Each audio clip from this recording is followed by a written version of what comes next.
Welcome back to Nubs Fragrances. One question I'm asked all the time, consistently, what do I think about Creed's Silver Mountain Water? Now, the answer I give, I like the scent. I think it smells good.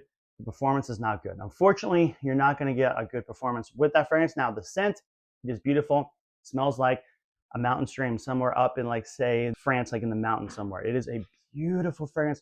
Love it. However, for the price tag of what you're paying, I would not purchase it.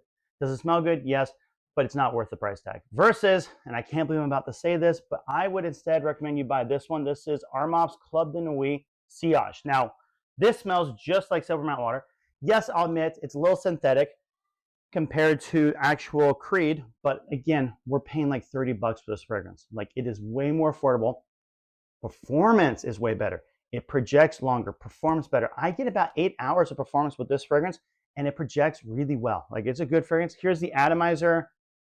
It's just a standard Club De Nuit atomizer. Nothing special, but again, gets the job done. So yes, you can talk about the bottle. You can talk about the tackiness of the cap. You can talk about whatever you want. But at the end of the day, the fragrance is what you're wearing, not the bottle. So I highly recommend this one. In fact, this is the only Club De Nuit I recommend. Yes, I like the gold one, which is Millicent Imperial clone. That one is good too. I just don't like that DNA on me. I like it on other people, but on me, I'm not a big fan of it. So maybe I should start recommending it then. That way I'll smell it more often. Didn't think about that.